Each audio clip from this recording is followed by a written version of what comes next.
Bonjour à toutes et à tous, bienvenue sur Corrèze Télévisions pour cette nouvelle émission littéraire et culinaire exceptionnellement, puisque dans le cadre effectivement de la Foire du Livre 2015, les éditions Mine de Rien sortent un nouveau livre qui s'intitule Chez Francis, les recettes de mon Limousin, chez Francis Tessandier. Les photographies sont de Pascal Rabot, je vous propose de les retrouver à l'intérieur du restaurant.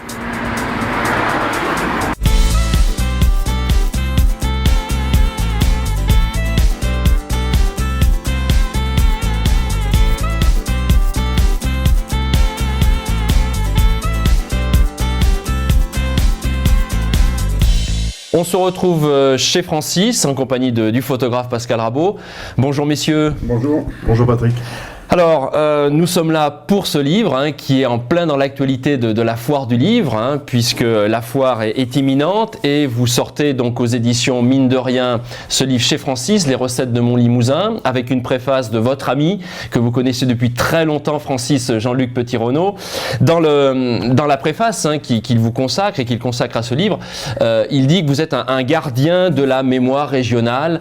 Et j'allais dire, quand on voit toutes les recettes qui sont dans le livre, il y a ce côté mémoire, ancienneté du terroir, c'est ce qui vous colle le mieux à la peau et j'imagine que de la part de Jean-Luc Petit-Renaud, c'est un compliment, ce gardien de la mémoire. Absolument, oui, tout à fait, parce qu'on est attaché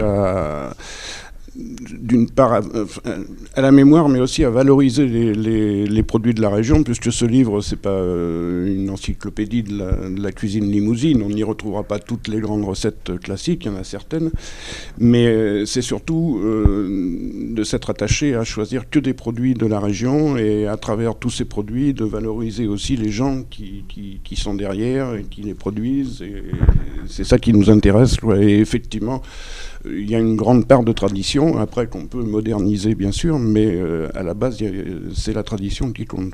Alors, vous avez aussi, vous, un texte introductif, puisque vous avez aussi rédigé une partie de l'ouvrage. Vous vous battez, là on le sent bien, fermement contre l'image d'une région culinairement pauvre. Je ne sais pas si le terme vous convient, mais enfin, vous vous battez contre ça pour dire vraiment que le Limousin, au sens large, Creuse corrèze-audienne, c'est un territoire riche qui a des produits et qui n'est pas pauvre de ce point de vue-là. Oui, je crois, mais je pense que, bon, je suis pas le seul, mais je pense que c'est ce qu'on est attaché à faire de plus en plus en ce moment, c'est à valoriser dans notre région des produits d'une très grande qualité qui jusqu'à présent ont été mis à l'honneur sur toutes les grandes tables de France par tous les plus grands chefs, et curieusement le Limousin n'a jamais bénéficié justement de cet atout considérable que l'on a, de cette notoriété, et la cuisine limousine est longtemps restée effectivement, comme vous dites, une cuisine pauvre, une cuisine rustre. Il y a des recettes effectivement qui peuvent être considérées comme rustres, encore que ce ne soit pas forcément, je trouve, une critique, mais quand vous voyez quand on parle du veau sous la mer par exemple, je veux dire, il faut quand même être honnête, c'est le meilleur veau du monde. Je veux dire, là, c'est pas du chauvinisme, c'est pas de la prétention, c'est effectivement, et pendant longtemps, je veux dire, on n'a pas pris conscience de ça. Je veux dire, et c'est justement là aussi, et c'est pour ça que je les mets en avant, où les éleveurs, les producteurs ont une grande part de responsabilité dans cette mise en valeur, parce qu'ils ont su pérenniser des élevages qui sont compliqués quand même. Quand vous prenez l'élevage du porc cul noir, c'est pas simple. Je veux dire, c'est plus simple d'élever du porc en batterie. Je veux dire. Alors, Francis, vous me tendez la perche, puisque sur la couverture, j'imagine que sur cette couverture, c'est un jambon de porc cul noir. Superbe livre, c'est un porc cul noir, un jambon de porc cul noir. Et je veux dire, tout le monde parle des ibéricos, des jambons espagnols, qui sont des jambons de très grande qualité, bien sûr, ou italiens, même les culettos, et ainsi de suite. Mais je veux dire, il me semble plus important en Corrèze, dans le Limousin, de servir. Je veux dire, ce jambon rivalise de très loin avec les grands jambons espagnols ou italiens. Donc c'est ces produits-là qu'il faut mettre en valeur. Si les gens veulent manger les jambons espagnols, ils peuvent aller ailleurs. C'est pas l'intérêt de les manger en Corrèze. Alors je vais me tourner vers Pascal, le photographe de cet ouvrage. Un petit mot sur l'historique peut-être, Pascal. Je laisse à Francis le côté culinaire, essentiellement culinaire, et je me tourne vers vous pour le côté historique de l'ouvrage. Qui a eu l'idée en premier? Comment s'est faite votre rencontre? Comment en êtes-vous arrivé à élaborer une maquette pour ce livre? Eh bien, je dirais que tout a commencé par notre rencontre qui s'est faite à l'occasion de l'almanach que nous avons fait l'année dernière. l'Almanach Insolite, où Francis et son fils Franck ont participé pour 2 recettes, puisqu'il y a une recette tous les dimanches sur une année complète. Et avec Florence, donc mon amie qui est gérante des éditions Mine de Rien, en faisant une rapide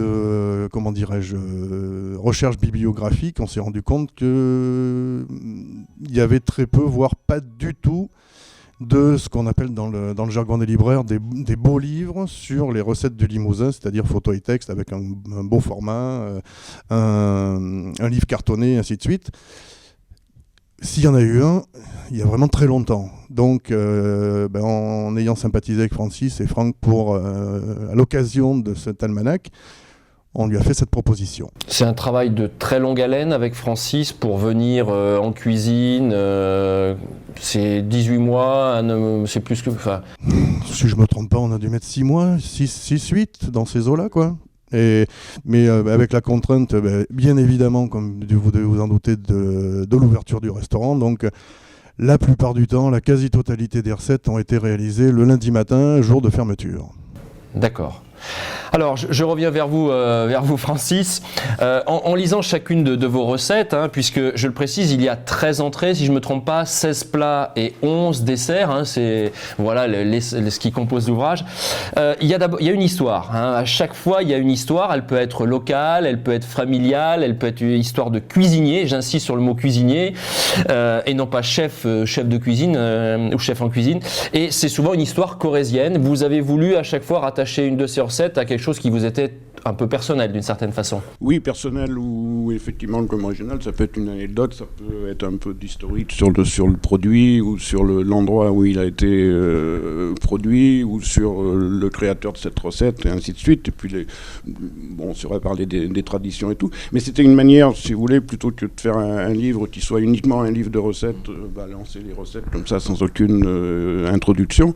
C'était le moyen aussi de parler de la région et parce que je veux dire la cuisine, elle vient de la région. Je veux dire, les recettes traditionnelles ne sont pas là par hasard. Il y a toujours une raison pour laquelle elle existe, quoi, je pense. Alors, je disais familial. Il me semble de mémoire que l'œuf d'oie de Jeannot, c'est quelque chose en rapport avec votre beau-père, c'est ça ? Alors ça, on est vraiment dans l'anecdote, parce que c'est vrai que mon beau-père élevait des oies et des cannes et qu'il ramassait les oies. Et bon, voilà, ça m'a amusé parce qu'on en trouve encore quelques fois sur le marché de Brive le samedi matin. Il y a des petites mamies qui amènent ça. C'est une denrée rare.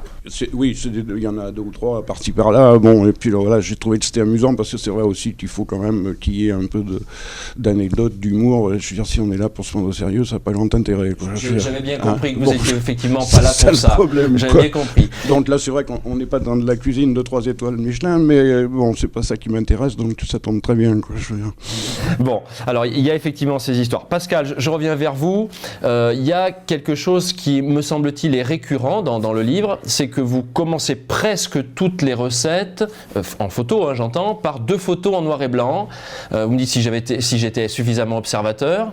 Et est-ce que justement au début de la préparation, souvent, ou à l'épluchage de légumes ou quelque chose comme ça, est-ce qu'il y a vraiment ça a un sens, il y a un message de commencer la recette, et peut-être vous en avez discuté avec Francis, de commencer toujours par 2 photos en noir et blanc?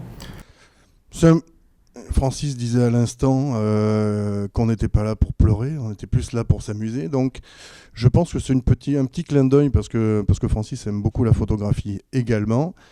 Et il y a des gestes, pour ma part, en tout cas, ça n'engage que moi, mais qui sont beaucoup mieux, beaucoup plus beaux, beaucoup plus frappants en noir et blanc qu'en couleur. Et au départ, on s'était dit, on va mettre toutes les petites, les vignettes photographiques de la préparation de la recette tout en noir et blanc, mais après réflexion, il faut réfléchir bien évidemment aux personnes qui vont consulter, voire, espérons-le, acheter le livre.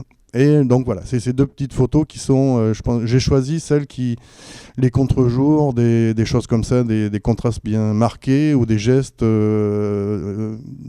qui étaient, pour ma part, je répète, plus marquants en noir et blanc. Francis, tous les produits agricoles, on va les appeler comme ça, donc sauvages, élevés ou cultivés, sont passés entre vos mains, mais nous sommes en automne et vous me voyez venir, c'est le temps des cèpes, c'est le temps des girolles, c'est le temps des noix, j'en oublie bien évidemment.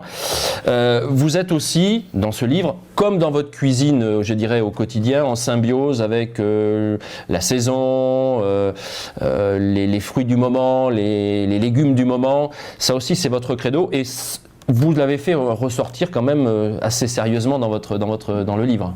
Oui, on a essayé de coller au fur et à mesure de l'élaboration du livre, de travailler avec les produits. C'est pour ça que oui, Pascal disait 6-8 mois, on a presque étalé sur une toute petite année, de façon à avoir toutes les saisons et de pouvoir offrir une diversité, et toujours en travaillant, parce que c'est comme ça qu'on travaille ici, et donc on a fait la même chose pour le livre, en travaillant avec des produits frais, et ça on est obligé.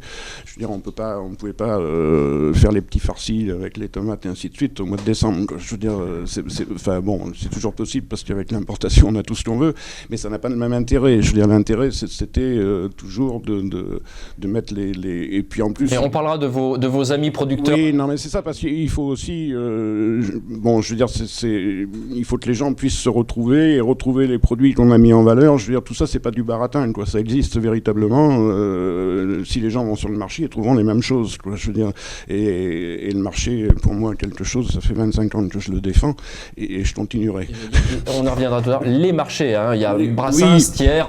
Oui, parce que bon, c'était assez sympa de parler de Thiers, parce que c'est vrai que c'est un peu l'enfant pauvre de Brie, parce que bon, le marché, Georges Brassens, tout ça, bon, et puis c'est vrai qu'il est beaucoup plus important, c'est sûr, mais... Pascal, du point de vue photographique, racontez-nous en quelques mots votre passage en cuisine. Techniquement, comment ça se passe pour un photographe ? Il faut savoir capter les bons moments dans la recette, ou est-ce qu'il y a une complicité là aussi avec Francis pour dire là ça serait peut-être sympa, ou les angles de prise de vue. C'est quand même un long travail et qui a nécessité certainement des milliers de photos. Pour la quasi-totalité des photographies, il n'y a aucune mise en scène, sauf cas exceptionnel pour la photo du plat. Mais pour être clair, je me pointais le matin, je mettais le matériel, je mettais l'éclairage, et puis... Vous vous adaptiez véritablement à ce que faisait Francis. Je ne savais même pas ce qu'il allait faire comme photo, parce que je ne lui disais pas les plats à l'avance. C'était surprise. C'était exactement ça, j'arrivais le matin. Il me dit, qu'est-ce qu'on fait ? On fait quoi ce matin ? Donc effectivement, oui, c'est une adaptation complète, et c'est souvent, quand ça m'arrive de faire ce genre de prise de vue, en fait, j'arrive en abordant les gens, pas 5 minutes après, parce que ça le fait jamais, mais en discutant, j'arrive en avance, et je m'imprègne de la chose, je discute avec les gens, et en fait, à la fin, quand on commence les prises de vue, je leur dis je suis pas là. Voilà. Il faut se faire oublier. Tout à fait, complètement. On l'a bien compris. Francis, quand on vous voit sur les photos, comme vous êtes d'ailleurs aujourd'hui, dans votre tenue de travail, pourrais-je dire, et je le disais tout à l'heure, vous n'êtes pas le chef en blanc comme ceux que l'on peut voir dans les médias d'une façon générale, vous êtes l'homme au tablier, donc finalement vous êtes un artisan cuisinier. On peut le dire comme ça ?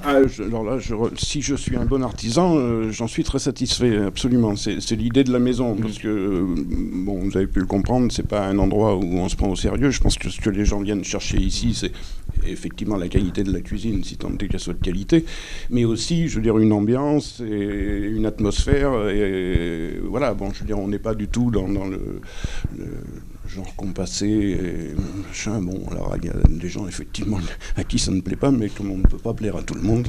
Alors il y a aussi, je remonte la couverture, je pense que vous voulez aussi associer Franck. Voilà, parce que l'idée aussi, c'est que je vous dis qu'il y a une ambiance particulière, parce qu'en plus cette maison est une maison de famille. Bon, là aujourd'hui ma femme n'est pas là, mais je veux dire c'est elle qui gère la salle, et avec talent. et mon fils en cuisine avec moi. Donc voilà, il y a une osmose et ça donne une atmosphère aussi particulière. Et ça rejoint ce qu'on disait tout à l'heure sur la mémoire, c'est-à-dire sur la transmission. Absolument. Parce que bon, la cuisine c'est bien de la faire, mais il faut aussi savoir après la vendre, entre guillemets. Bon, c'est un vilain mot, mais on est là pour ça aussi de temps en temps. Et donc il faut qu'il y ait une osmose entre les deux, quoi. Je veux dire, et c'est ce qui est intéressant chez nous, c'est que bon, du fait qu'on se connaît un petit peu, ça fonctionne beaucoup mieux, quoi. Alors, on va terminer cet entretien avec une dernière question, Francis. Vous citez à la fin, tous vos fournisseurs, auxquels vous tenez bien évidemment beaucoup, au marché Georges Brassens, au marché Thiers et ailleurs aussi, dans la région. Je crois que vous vouliez leur rendre vraiment un hommage aussi à tous ces... oui, absolument. Alors eux, c'est agriculteurs, bouchers, que sais-je, enfin, ces métiers qui vous font travailler et qui sont aussi l'authenticité de la région. Oui, parce que pour faire le type de cuisine que l'on fait, je vous dis, moi et d'autres, je ne suis pas le seul, on a forcément besoin de ces gens-là. Je veux dire, notre cuisine n'est pas possible si on n'a pas ces gens-là. Je veux dire, ils sont indispensables, quoi. Je veux dire. Et en plus, ce qui est intéressant, c'est de travailler des produits dont on connaît l'origine, on est capable de mettre un visage dessus, on entretient des relations amicales. C'est ce que j'allais vous dire. L'amitié existe maintenant. Voilà, je veux dire, il y a des gens sur le marché qu'on se fréquente depuis 20 ans, quoi. Je veux dire, c'est pas un hasard, quoi. Je veux dire, vous comprenez. C'est là-dessus qu'on va se quitter. Merci Pascal. Merci Francis. Merci. Voilà, donc les recettes chez Francis, les recettes de mon Limousin, avec une préface donc de Jean-Luc Petit-Renaud aux éditions Mine de Rien. À très bientôt sur Corrèze Télévision.